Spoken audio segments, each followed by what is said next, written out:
Le général Defao n'est plus. Effectivement, Mouloukoukou, le général Defao est décédé ce lundi 27 décembre 2021, voilà, à Douala, Cameroun. Voilà, des sources ont révélé qu'il était dans le coma, qu'il n'a pas survécu. Il y a d'autres qui parlent de diabète, il y a d'autres qui parlent de Covid.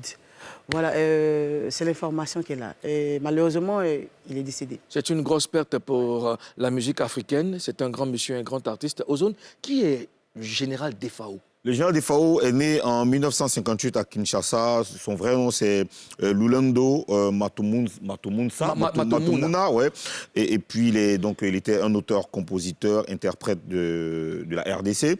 Et il a débuté sa carrière dans des petits groupes de quartier avant d'intégrer le mythique Zaiko Langa Langa. Zaiko Langa Langa, un groupe, oui, Langa Langa. En 1981. Et de 1993 à 1991, il a fait les beaux jours du groupe Shockstar avant de créer son propre groupe Big Star, avec lequel il a parcouru de nombreux pays africains, dont la Côte d'Ivoire. Ouais. Ben voilà, on voit là les images de... Et il faut rappeler aussi que ce monsieur était connu pour sa prestance, n'est-ce pas, ses spectacles très enlevés. C'était un très bon chorégraphe, un très bon danseur. Son poids n'avait pas d'impact. Voilà, c'est la qualité vocale et puis qualité de danse. Même scénique aussi. Voilà, qualité scénique, ce que je voulais dire. C'est une grosse perte, hein, c'est une grosse perte. Et puis nous, on envoie vraiment toutes nos condoléances à sa famille artistique et puis à sa famille biologique. Le sénéchal Matumuna Defao. Il a paru à l'ère d'une dombolo, c'était l'ère d'une dombolo. Le dombolo faisait très mouche en ce moment partout en Afrique. Et on voyait un monsieur, une mastodonte, un monsieur comme ça, avec voilà, un gros monsieur qui arrive, mais qui était très souple, qui mettait tout le monde d'accord avec ses dangers. Tu sais que dans les années 90, il n'y avait pas de coupé-décalé, il n'y avait pas de... La musique urbaine n'était pas... Aujourd'hui, la musique urbaine locale n'avait pas autant de force que maintenant. Et il y avait les Congolais qui étaient là, mais lui, il se faisait remarquer par donc la saveur de sa voix. Il avait une voix limpide, structurée, qui surplombait donc la musique. C'est-à-dire qu'à travers...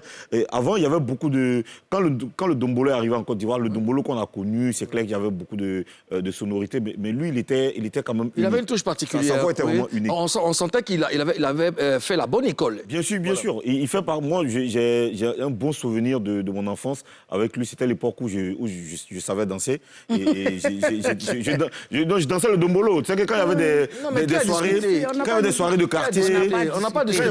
Quand il y avait des anniversaires, c'est du dombolo, tu vois. Après, il y avait des... le monsieur dansait. Hein. Allez, si tout la maman, Moulou, c'est bon la route. Ce qui m'impressionnait chez ce monsieur, c'est son look. En fait, déjà, il passe pas inaperçu. Bien sûr. Vu la forme, la corpulence, tout ça. Ouais. Mais en plus de ça, il rajoute son style qui est typiquement artistique. C'est-à-dire que le gars, il veut paraître artiste. Il est artiste du haut jusqu'en bas. Non, mais les Congolais eux-mêmes, il danse, il chante. Il chante. Il est venu en Côte d'Ivoire ici une année grâce à un ami à moi qui est décédé maintenant, Jean-Pierre Mendy. Et j'ai eu la chance de le côtoyer. Mais je peux dire que c'est quelqu'un qui est d'une humilité extraordinaire. On ne se connaît pas personnellement, mais... L'approche a été très facile. Oui, on est allé dans son hôtel parce que c'est Mendy qui gérait sa carrière. Nous sommes allés, on a parlé avec lui, on a vu que c'était quelqu'un qui était très passionné, vraiment très passionné. Il ne parlait que musique. Ouais. Le petit temps qu'on a passé ensemble, il ne parlait que musique, il ne parlait que de sa musique. Il écoutait aussi beaucoup de musique.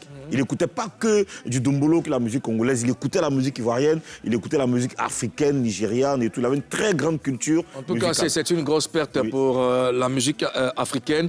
Mais on a encore ses œuvres. On peut toujours se remémorer ce grand artiste. Repose en paix, sénéchal Matumuna Defao.